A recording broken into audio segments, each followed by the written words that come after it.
오늘도 하나님 앞에 예배하러 나온 여러분들의 발걸음 가운데 여러분의 가정과 일터에 하나님께서 풍성하신 은혜와 평강으로 채워주시기를 주 예수의 이름으로 축원합니다. 여러분의 삶에서부터 하나님의 은혜가 강같이 흘러서 우리 주변으로 흘러 들어가서 다른 사람을 부욕해 하는 그런 우리 모든 성도들 되시기를 다시 한 번 더 축원합니다. 시편 1편 말씀은 잘 아는 것처럼 복 있는 사람 이렇게 시작합니다. 근데 복이 있다, 사람들은 다 복을 좋아하죠. 그래서 복을 주세요, 복을. 그래가지고 제 이름도 복태거든요. 그런데 원래 제 복자가 이 복자가 아닙니다. 그런데 사람들은 복을 달라고 막 어딘가 구하는데 사실 진화론적인 사고를 가진 사람에게 복을 구할 때는 없습니다. 왜냐하면 복을 줄 대상이 없거든요. 누가 복을 줘요? 그들은 신도 없는데 누가 복을 준단 말입니까? 그러나 성경은 분명히 복을 주시는 분이 있다, 이걸 이야기합니다.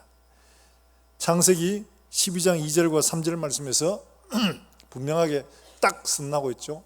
같이 한번 볼까요? 창세기 12장 2절과 3절입니다. 같이 읽습니다. 시작.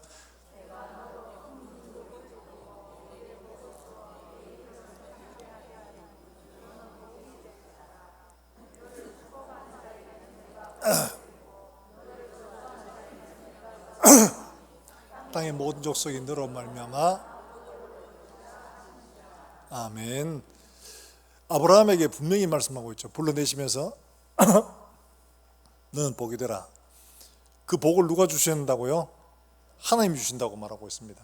그러니까 천지와 모든 만물을 지으신 하나님이 주셔야지 이게 진짜 복이다, 이걸 이야기하고 있죠. 우리가 하나님이 주시는 이 복을 얻는 길 어떻게 가야 되느냐? 시편 1편 말씀에 복 있는 사람은 이렇게 선납니다. 이 복이란 말 성경에서 두 가지로 쓰였는데 하나는 바라크라는 말과 하나는 아슈레이라는 말이에요. 근데 바락은 주로 어떤 쪽으로 쓰이냐 하니까 신명기 28장 뭐 이런 데 보면 들어가도 복을 받고 나가도 복을 받고 떡 반죽거리도 복을 받고 뭐 이런 복, 하나님이 위로 쌓아주시는 복을 의미하는데, 아슈레이라는 말은 어떤 말이냐? 이것도 복입니다만은 이거는 누리는 복을 말합니다. 누리는 복. 그러니까 이것은 하나님과의 관계에서 우리에게 주신 것들을 우리가 누리는 이 복을 말하는 겁니다. 근데 성경은 뭐라고 말하냐? 아슈레이, 오늘 본문에서는 복 있는 사람은 이렇게 얘기를 합니다. 이 복이 하나님과의 인격적 교제 안에서 주어져야 하는 건데, 이게 신명기 33장 29절에서는 이렇게 이야기를 해요. 신명기 33장 29절 말씀 같이 한번 읽어봅니다. 시작. 이스라엘이여 너는 행복한 사람이로다. 너같이 얻은 백성이 누구냐? 너는 그를 방패시오 영광의 칼이시로다. 내 대적이 내게 복종하리니 내가 그들의 높은 곳을 밟으리로다. 아멘. 이스라엘은 너는 행복한 사람이다. 하나님에게서 오신, 하나님께서 주신, 하나님께서 온 것들을 하나님과의 관계에서 누리고 나누는 말이죠. 그래서 아브라함에게도 말씀하시기를, 야, 네가 가득가득 채우고 네 혼자 잘 먹고 잘 살아라 하는 게 아니고 너는 모든 사람들의 복이 된다. 나누어주고 베풀어주고 모든 민족이 너로 말미암아 복을 받는다. 복의 통로가 된다는 말이죠. 나누는 것, 누리는 것 말하는 거죠. 그리스도인들이 진짜 복은 뭐냐? 나 혼자 쌓고 나 혼자 채우고 나 혼자 보고 즐기고 하는 게 아니라 나누어주는, 하나님으로부터 온 것을 나누고 함께 누리도록 하는, 이게 진짜 복이라는 것을 말하고 있어요. 그러니까 이것을 누리고 함께 나누는데 가장 중요한 것이 뭐냐? 중요한 것은 그냥 복 주세요 이런다고 이걸 그냥 누리는 거냐? 그렇지 않다는 겁니다. 서울을 가려면 서울 가는 길에 가야 됩니다. 서울 가는 열차를 타든지 고속도로를 서울 방향으로 올리든지 그래야 되죠. 부산 가는 방향으로 막 해놓고는 막 서울 아무리 뛰어봐도 아무 소용이 없습니다. 서울 가는 방향으로 타야 됩니다. 마찬가지로 복을 얻는 길은 하나님 복 주신다고 하는 그 길로 가야 되는 거죠. 그 길이 뭐냐? 오늘 분명하게 이야기를 합니다. 뭐라고 말하느냐? 오늘 나오는 말씀에서 이렇게 말하죠. 2절 말씀을 같이 한번 읽어봅니다. 시작. 여호와의 율법을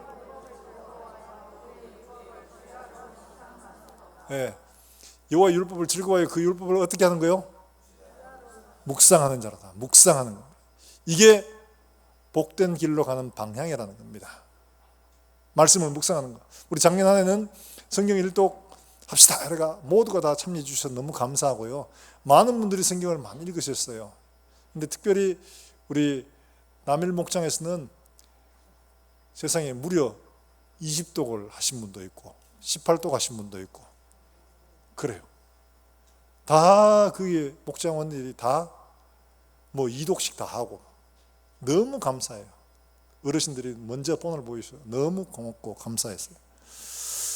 예, 묵상한다 하는 이것, 묵상하는 거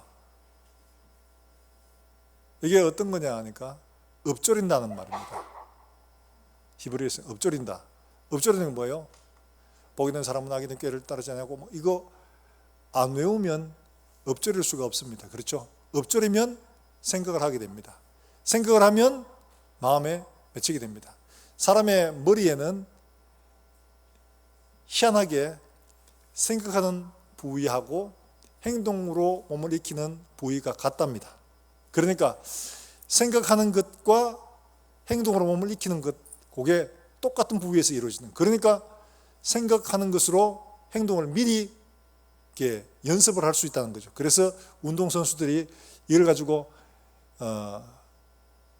마인드 트레이닝이라고 말하죠. 그냥 생각으로 연습하는 겁니다. 막 운동하면 그걸 몸으로 그리고 행동으로 나타내기 전에 먼저 몸으로, 마음으로 생각을 하면서 연습을 하는 거예요. 그러면 실제로 그게 그렇게 나타날 수 있다고 이야기합니다.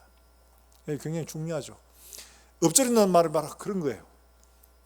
히브리서 12장에 말하기를 뭐라고 말합니까? 믿음의 주요 또 온전케 하시는 이인 예수를 어떻게 하자고요? 잘 모르세요.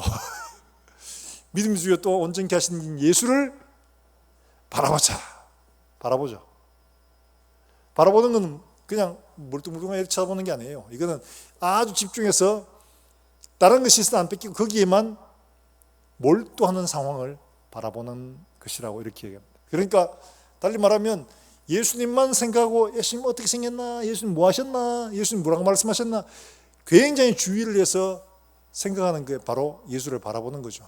달리 말하면 말씀을 묵상하는 거나 똑같은 거예요. 우리가 말씀을 묵상한다는 것은 그 말씀을 읽고 흘려버리는 게 아니라 그 말씀을 생각하고 기억하고 또 생각하고 기억하고 하면서 내 삶 속에 내재화하는 겁니다. 예수를 바라보는 겁니다. 아, 예수님 이렇게 말씀하셨네. 예수를 닮으려면 이렇게 해야 되네. 이걸 계속 생각하면서 내 마음 속에서 나를 그렇게 바라보게 되는 겁니다. 그렇게 행동하고 그렇게 따라가는 나를 그리는 겁니다. 이게 바로 바라보는 겁니다. 묵상하는 거란 바로 그런 거예요. 그래서 작년에는 열심히 읽었으니까 이제는 읽는 것을 거치는 게 아니라 그 말씀을 묵상하는 한 해가 되도록 이렇게 정했습니다. 그래서 올해는 시편과 바울 복음서를 여러분 지난번에 한번 써보셨죠, 그죠? 그런 것처럼 나가시면 있을 겁니다. 신청하시면 그거를 한 해 동안 써서 직접 이렇게 묵상할 수 있도록 하려고 합니다. 그러니까 필요하신 분들은 신청을 해주시면 좋겠습니다. 자, 하나님 말씀을 묵상하고 말씀을 생각하고 마음속에 그리고 나를 거기다 대입을 해서 똑같이 만들어가는 것, 이게 바로 복받는 사람의 길이다 하는 것을 말하고 있습니다. 하나님과의 인격적 교제로 말미암아 이루어지는 이런 현상들은 결국 우리의 삶을 완전히 새롭게 만들어 버립니다. 왜냐하니까 하나님이 말씀으로 만물을 만드셨거든요. 빛이 있으라 하심에 빛이 있었어요. 요한복음 1장에서도 태초에 말씀이 계시니라, 그 말씀이 육신이 되어 우리 가운데 거하셨다. 말씀이 곧 하나님이시다. 우리가 이 말씀을 읽고 묵상하고 내조하면 그 말씀이 우리를 만들어 갑니다. 내가 생각해서 내가 고민해서 하는 게 아니라 말씀이 나를 빚어가게 되는 겁니다. 말씀이 빛이 있으라 하셔서 빛이 있게 되었던 것처럼 말씀이 우리의 삶들 속에서 말씀하시고 듣게 하시고 순종하게 하시고 우리를 빚어 가시는 겁니다. 자, 그러면 복 있는 사람은 남다른 기준이 가져야 되겠죠. 다른 기준이어야 됩니다. 세상과 똑같은 기준으로는 복 받는 길을 갈 수가 없어요. 다른 기준을 가져야 됩니다. 오늘 1절과 2절 말씀에서도 분명히 그걸 말하고 있죠. 같이 한번 읽어볼까요? 1절과 2절입니다. 같이 읽어봅니다. 시작. 복 있는 사람은 죄인들의 길에 오만한 자들의 자리에 오직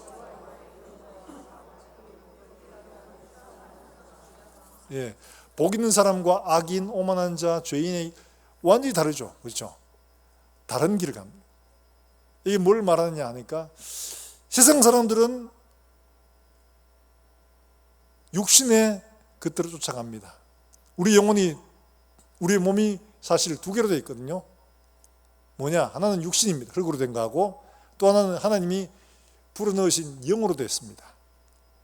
그러니까 육신은 시간이 지나면 점점 쇠퇴해지고 결국에는 세상에서 소멸되고 맙니다. 그러나 우리 영혼은 그렇지 않습니다. 새롭게 되고 변화되어서 마지막에 하나님 앞에 서게 되는 겁니다. 진짜 우리의 주인은 뭐냐? 우리 육신이 아니고 우리의 영혼이 주인인 거예요. 이걸 몰라요. 그런데 사람들은 주로 뭘 따라가느냐 하니까 육신에 있는 것들을 자꾸 따라갑니다. 여기에 많이 가는 일이에요. 요한일서 2장 16절에 뭐라고 말하냐?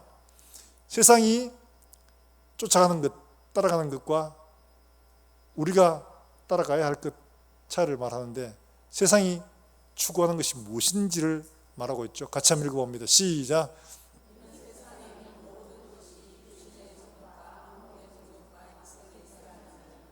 다 아버지께로부터 온 것이 아니요.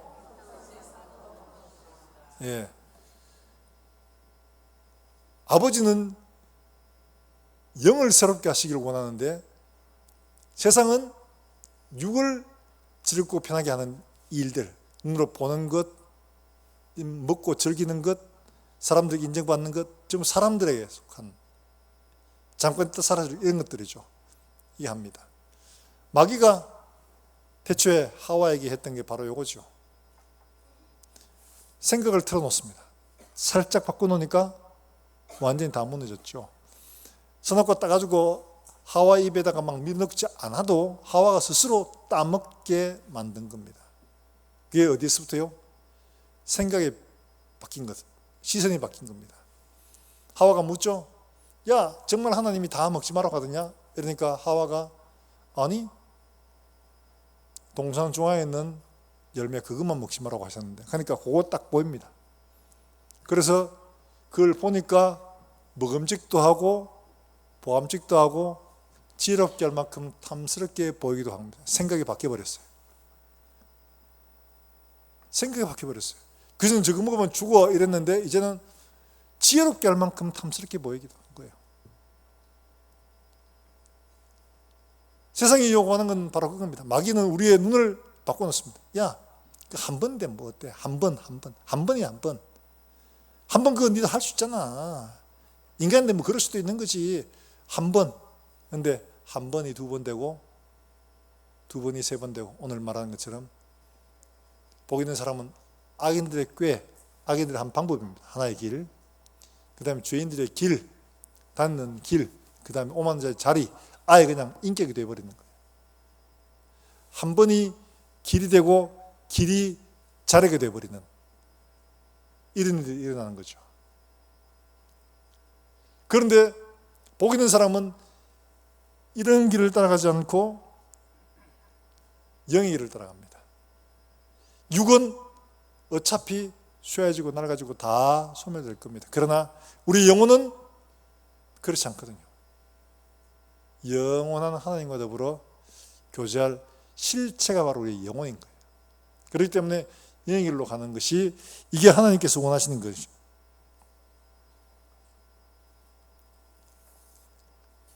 남다른 기준으로 사는 게 필요합니다. 영혼을 쫓아 영혼의 길들을 따라가는 것이 필요한 거죠. 영혼의 길. 이게 정말 중요한 사실입니다. 영을 따라가는 길, 이 바로 사는 길이에요. 육을 따라가는 길은 죽는 길입니다. 그 결과가 끄트머리가 모든 게 다 소멸되고 마는 안타까운 일들이죠. 하나님이 우리에게 분명히 말씀하고 있습니다.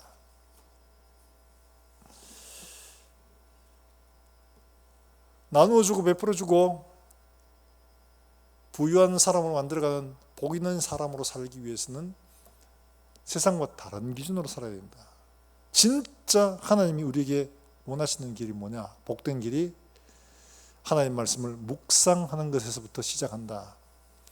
그 말씀을 읽고 기억하고 내재화하고 내면화해서 그 말씀이 내가 되도록 만들어가는 것, 바로 이것이 축복의 통로다.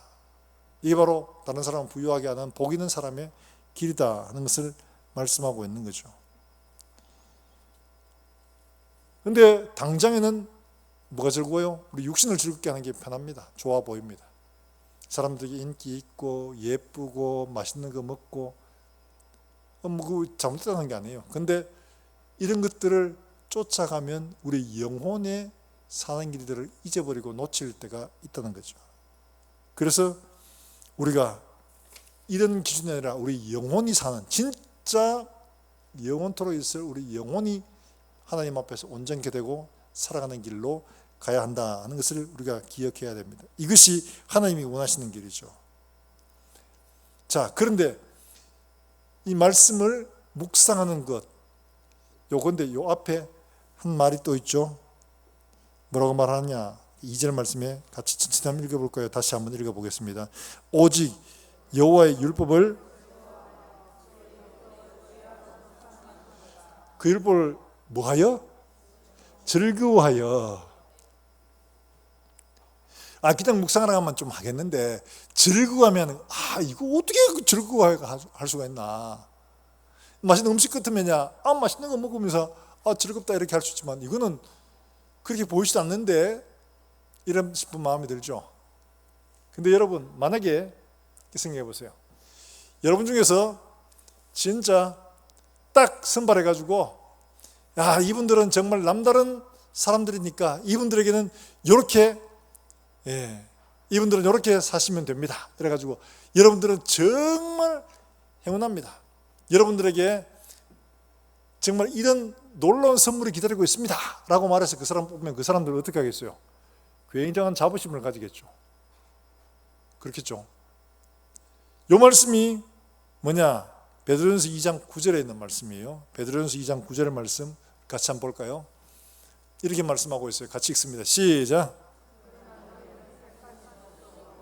왕같은 제사장들이요 거룩한 나라요 그의 소유된 백성이니 이는 너희를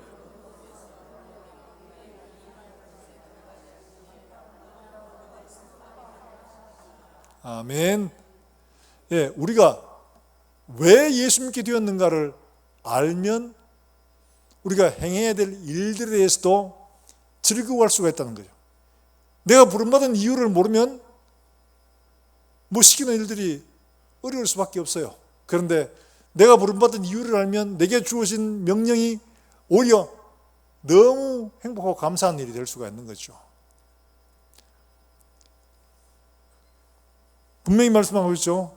택하신 족속이요 왕같은 제사장들이요 거룩한 나라요 그의 소유된 백성이니 어두운 데서 불러내어 이렇게 말하고 있습니다. 이 말은 뭐냐? 우리는 이미 죽었던 사람입니다. 소망 없는 사람들이에요. 그런데 하나님이 아무 대가도 안 바라시고 그냥 생명을 주시고 살려내신 겁니다. 뭘로? 그의 아들 예수 그리스도의 피로 우리의 죄를 다 용서하시고 은혜로 하나님 나라로 불러 들으신 겁니다. 하나님 백성 삼으신 겁니다. 그러니까 내가 어떤 형편이 있었던가를 발견하면 우리의 부르심이 얼마나 영광스러운지를 깨닫게 되는 거죠. 이제 영원한 지옥에서 영원한 고통 가운데서 하나님을 떠난 그런 운명에 처해질 수밖에 없는 우리를 하나님 공짜로 살리셔가지고 내가 너를 구해줬으니까 이 은혜를 사람들에게 전해라 한다면 우리에게 주어진 어떤 것도 감사할 수가 있는 겁니다. 오히려 자부심이 생기죠. 야, 나 같은 것을 뭘 보고 사랑하셔가지고 이렇게 하실까? 내 행동하는 건 난 이런 사람이야. 난 이런 사람이야. 이러면서 당당하게 할 수가 있는 거죠. 내가 구원받은 그 이유를 알면은 즐거워하지 않을 수가 없습니다. 그리고 우리에게 주어진 일들을 어떻게 하면 더 잘할 수 있을까? 묵상하지 않을 수가 없다는 거죠. 내게 주어진 일들이 가짜는 일이라면 묵상할 필요도 없습니다. 해도 되고 안 해도 되고 그만입니다. 그런데 이게 내게 주어진 너무너무 영광스러운 일이다 라면 생각하고 어떻게 하면 더 잘해낼 수 있을까 고민하면서 정말 그리스도 예수를 바라보고 그리스도를 닮아가는 일들에 힘을 쓰지 않을 수가 없게 되는 줄로 믿으시길 바랍니다. 여러분 그렇잖아요. 예수님이 너무 좋아, 너무 사랑스러워. 그러면 그 말 안 해도 닮아가려고 애를 씁니다. 그러니까 성경 속에서 예수님이 하신 일들, 우리에게 베푸신 일들 묵상하고 하면서 예수님을 사모하여 갈 때 우리는 즐거이 묵상하는 일을 해낼 수가 있게 되는 거죠.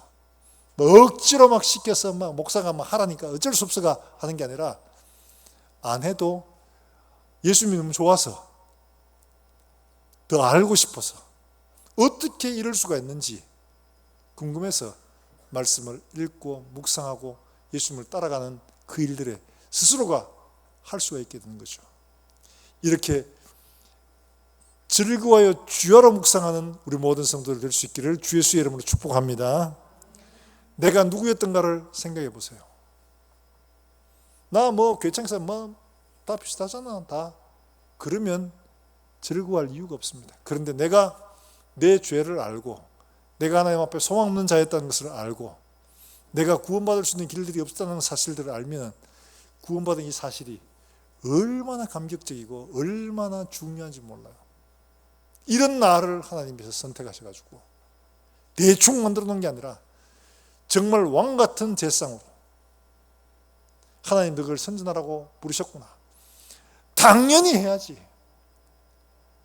즐거운 마음으로 해야지. 되지 않을 수가 없는 겁니다. 사랑하는 여러분들, 예수 그리스도의 은혜로 말미암아 우리가 즐거운 마음으로 하나님을 닮아가는 일들에 더 깊은 묵상으로 연합해 갈 수 있기를 다시 한번 주 예수의 이름으로 축원합니다.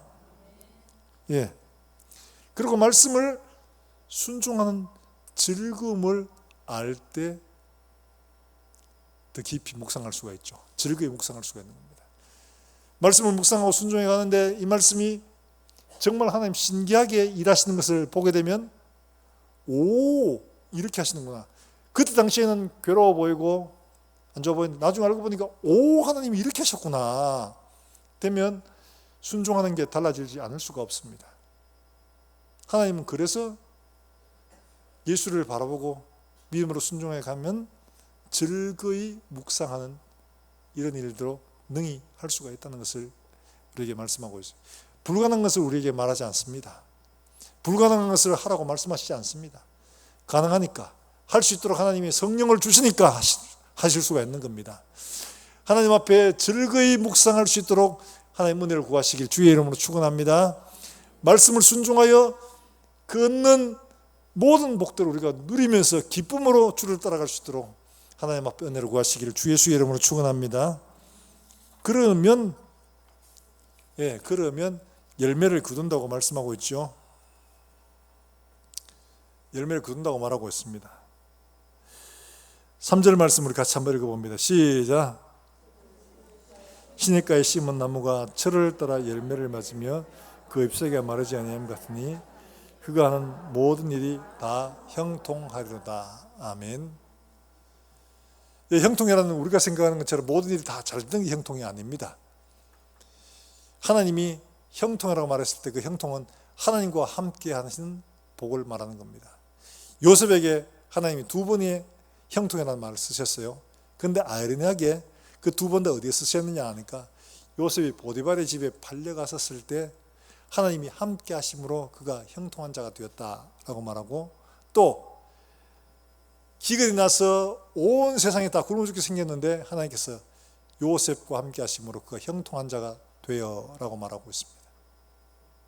달리 말하면 배신당하고 어렵고 힘든 가운데 왜 나를 여기에, 왜 나를 이렇게 하는 그때 하나님께서 그와 함께 하심으로 말미암아 마음의 평강을 누리고 하나님의 계획을 신뢰할 수 있도록 하는 게, 이게 바로 형통이라는 겁니다. 이게 필요한 거예요. 형통이. 빌립보 감옥에서 바울과 실라가 잘못한 것도 없죠. 귀신 들린 여자애 고쳐줬는데 그것 때문에 감옥에 갇혀가 얻어맞고 착고에 차였을 때 그들이 어떻게 찬송할 수 있었나요? 거기에서 하나님의 평강이 임하니까 찬송할 수 있게 되었고, 그 찬송이 모든 메인 것들을 풀고 옥문을 열게 되는 놀라운 역사를 만들어내잖아요. 빌립보서에서는 말합니다. 뭐라고요?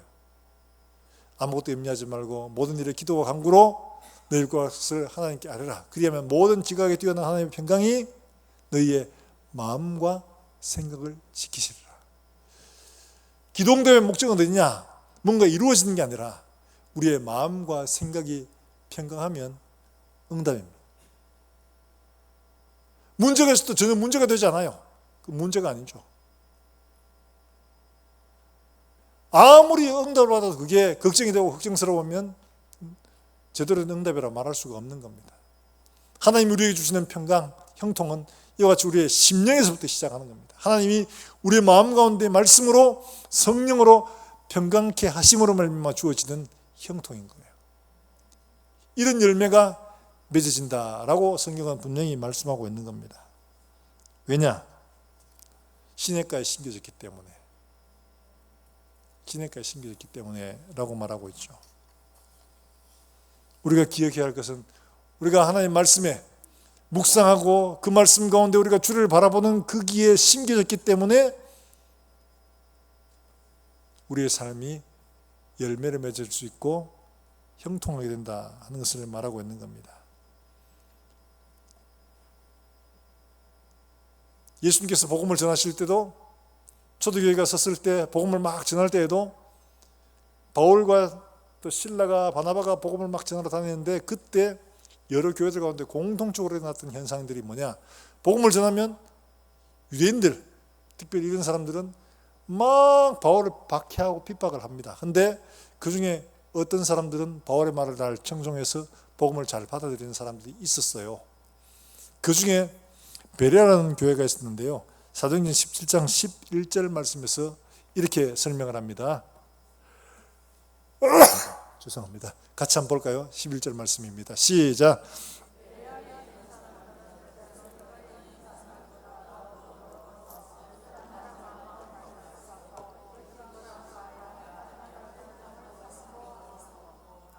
예.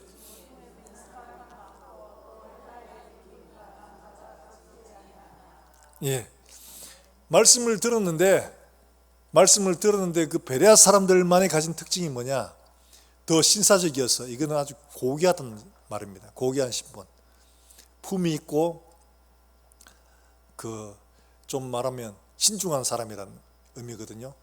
근데 이 사람들은 말씀을 받고 과연 그것이 그러한가 하여 성경을 날마다 생각했다는 거죠. 상고했던 말은 살피고 검증했다는 말입니다. 달리 말하면 그걸 듣고 지나가는 게 아니라 그 말씀을 듣고 내가 살아보고 다른 성경과 비교해보고 확인해보고 이게 검증을 해봤다는 거예요. 그러니까 이들은 말씀을 받고 그냥 그래 이런 거 들은 게 끝이 아니고 그걸 실제로 자기의 삶들 속에 녹아서 순종을 해본 거예요. 과연 그러한가? 순종을 해봤더니만은 놀라운 삶의 변화가 일어났습니다. 그래서 그 다음에 그 중에 믿는 사람이 많아졌고 헬라의 기후병과 남자도 적지 아니하였다. 놀라운 일들입니다. 이런 변화가 일어났다는 거죠. 말씀이 들은 것을 그치지 않고 삶으로 체화될 때에 비로소 복음의 능력이 세상 속으로 증거될 수 있다는 거예요. 이게 바로 초대교회가 성장하고 기독교가 공인되어 있었던 비결이었어요. 당시에는 우리가 생각한 지금 하는 것처럼 노방전도 뭐 이런 거 안 됩니다. 왜냐하니까 예수 믿자, 이거는 곧 우리 같이 죽자, 이런 말이에요. 왜냐하니까 예수 믿으면 황제 숭배를 못해요. 황제 숭배를 못하면 모든 관직이고 뭐고 못 나갑니다. 공공 업무를 못합니다. 그 다음에 장사를 해도 소위 말해 세금이 그리스도인들하고 안 사람하고 비율이 다릅니다. 그러니까 예수 믿자, 그래가 이 말은 야 같이 죽자, 이 말은 똑같은 거예요. 그러니까 말로는 할 수가 없어. 어떻게 하느냐? 삶으로 보여주는 겁니다.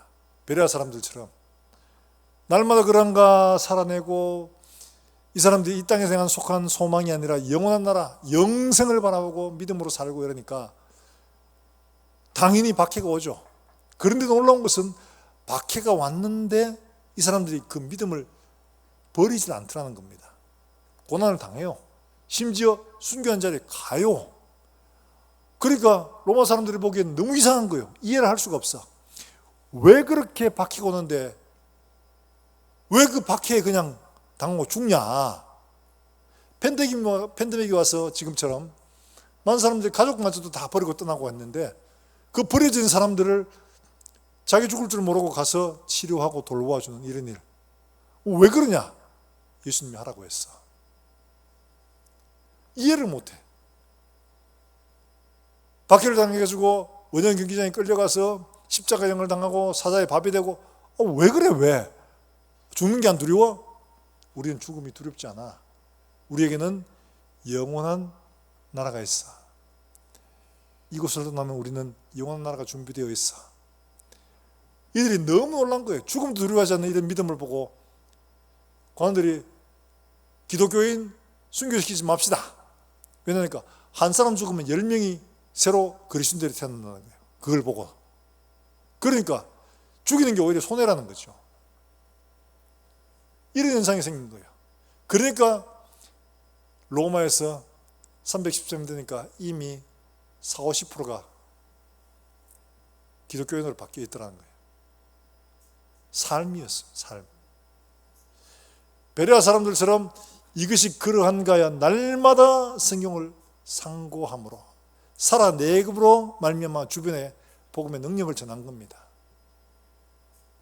사랑하는 여러분들, 우리도 이와 같이 말씀을 순종하여 그 말씀을 묵상하고 우리의 삶으로 살아내 마침내 우리 주변에 그리스도 예수의 빛을 드러내고 사랑을 드러낼 수 있는 이런 우리 모든 성도들이 될 수 있기를 주 예수의 이름으로 축원합니다. 묵상하자. 그러면 묵상을 거치는 게 이게 삶으로 드러나는 겁니다. 삶으로 드러내는 거. 이게 바로 진짜 묵상이라는 거죠.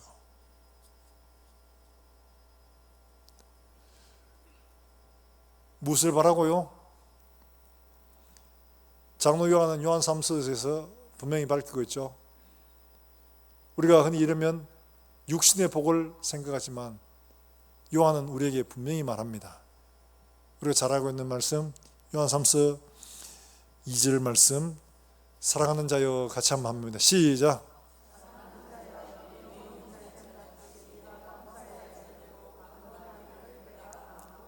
예, 사랑하는 자여 내 뭐가 잘된 같이 영혼이 문제예요. 영혼이 잘된 같이 내가 범사에 잘되고 강건하기를 내가 간구하노라. 영혼이 먼저가 영혼이.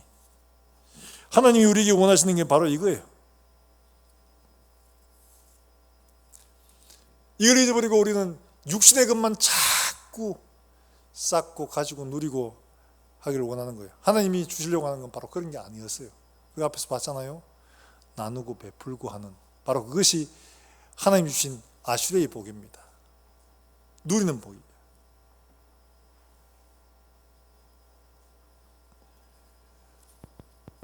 그 삶의 결과는 6절에 있죠. 의인들의 길은 여호와께서 인정하시는 악인들의 길은 망할 것이다. 이렇게 분명히 말하고 있습니다.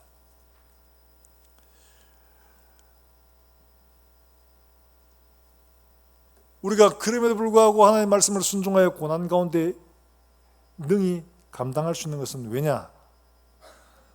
로마서 8장 18절의 말씀에 우리에게 분명히 약속하고 있는 말씀이 있거든요.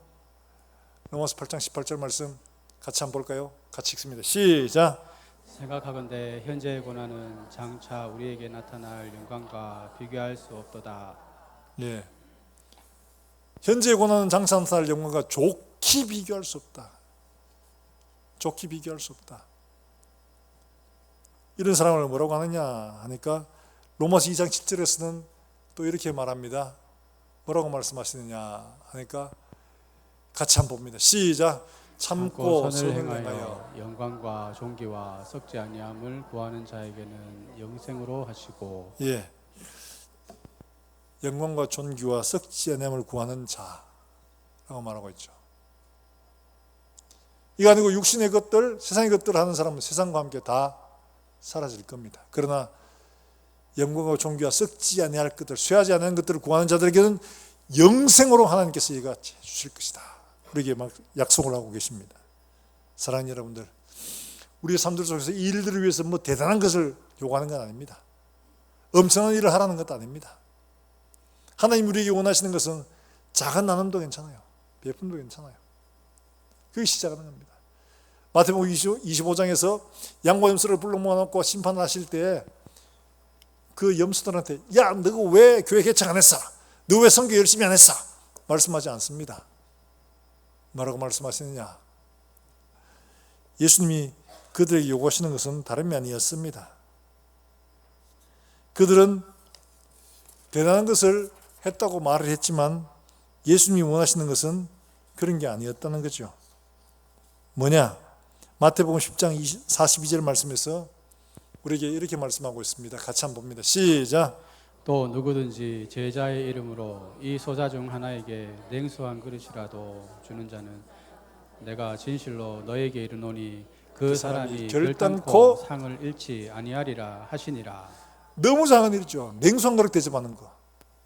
긍휼한 마음을 가지고 냉수 한 그릇에서 대접하는 자에게는 하나님께서 결코 그 상을 잃지 않게 하신다. 큰일 아닙니다. 작은 일입니다.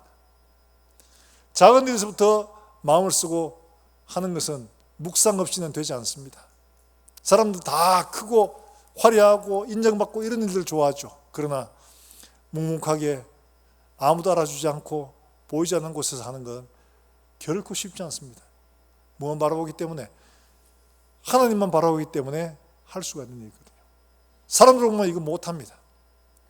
하나님만 인정해 주시기를 바라기 때문에 하는 겁니다. 내가 하는 일을 사람들은 몰라줘도 하나님은 보고 계신다. 내가 하는 일은 사람들에게 눈에 띄지 않아도 누군가에게 냉수 한 그릇 될 수가 있다. 하나님 기억하시는 겁니다. 사랑하는 여러분들, 우리 이와 같이 말씀을 더 깊이 묵상하여 우리의 삶의 정말 작은 한 부분에서도 내게 맡겨진 자리에서 내게 맡겨진 그 일들 믿음으로 하나님만 바라보고 썩지 않음을 구하는 믿음으로 순종하여 말씀을 우리의 삶들 속에 이루어가는 저와 여러분 될 수 있기를 주 예수의 이름으로 축원합니다. 축원합니다. 우리가 이 시간 함께 찬송하고 기도하겠습니다.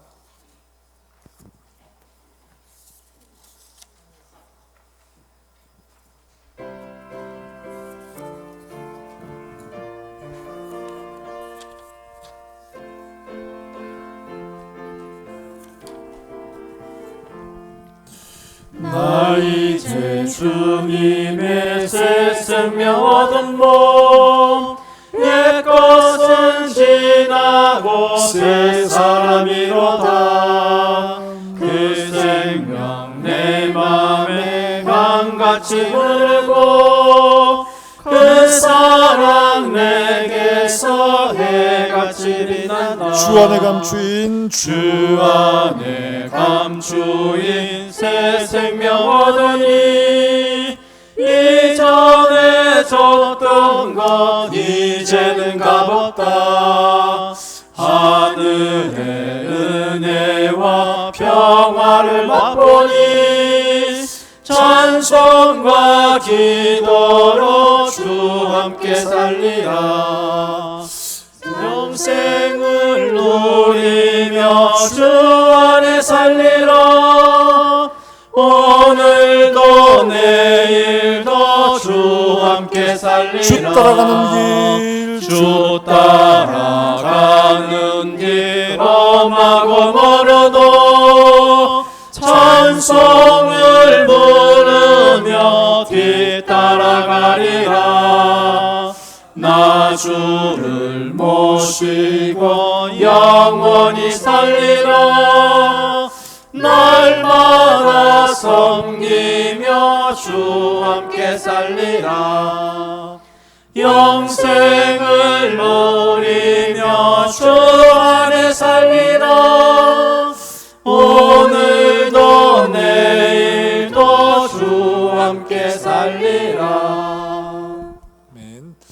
우리가 이 시간 함께 기도하실 때 들은 말씀 잊어버리는 것이 아니라 이 말씀을 우리의 삶들 속에 새겨갈 수 있도록 날마다 더 깊이 묵상하고 우리의 삶에 말씀이 이루어질 수 있도록 우리가 살아낼 수 있도록 하나님 은혜를 더해 주시옵소서. 우리 한 목소리 함께 통성으로 기도하겠습니다.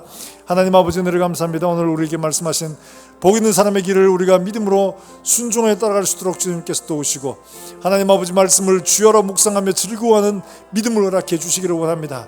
우리가 하나님 앞에 구원받은 그 구원의 증거들을 인하여 기뻐하게 하시고 우리를 불러 하나님 아버지 그리스도의 빛으로 삼아 가시기를 원하시는 주님의 그 기쁘신 뜻을 따라 우리가 기쁨으로 주의 말씀을 묵상하며 우리의 삶에 이루어갈 수 있도록 주께서 은혜를 베풀어 주시기를 원합니다. 이 아까우던 세대 가운데 힘들고 어려워도 우리가 영원한 썩지 않을 것을 믿음으로 바라고 하나님 앞에 나아가는 사랑하는 종들 다 될 수 있도록 주의 은혜를 베풀어 주시기를 원합니다.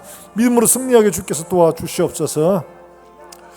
하나님 아버지 은혜를 감사합니다. 오늘도 주 앞에 나와 예배하는 사랑하는 주의 권속들을 기억하시고 주님 이들의 삶에 하나님 모든 신앙생활에 주께서 은혜를 베풀어 주시기를 원합니다.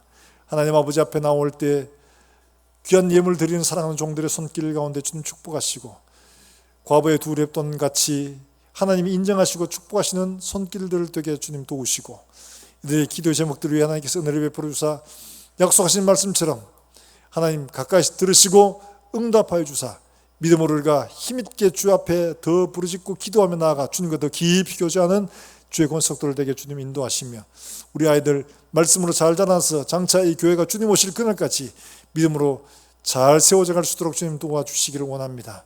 하나님 오늘도 멀리서 주 예수의 복음을 전하는 사랑하는 선교사들 기억하시고 그들을 통하여 오늘도 복음이 땅끝까지 편만하게 전거될 수 있도록 주님 축복해 주시옵소서. 또한 주하는 사랑하는 주의 권속들 주님께서 발걸음마다 손길마다 함께 하시고 나누어주고 베풀어주는 이 아슈레의 복이 우리 사랑하는 성도들의 삶의 가정에 손길에 넘치게 하여 주시옵소서. 살아계신 예수님의 이름으로 기도합나이다. 아멘.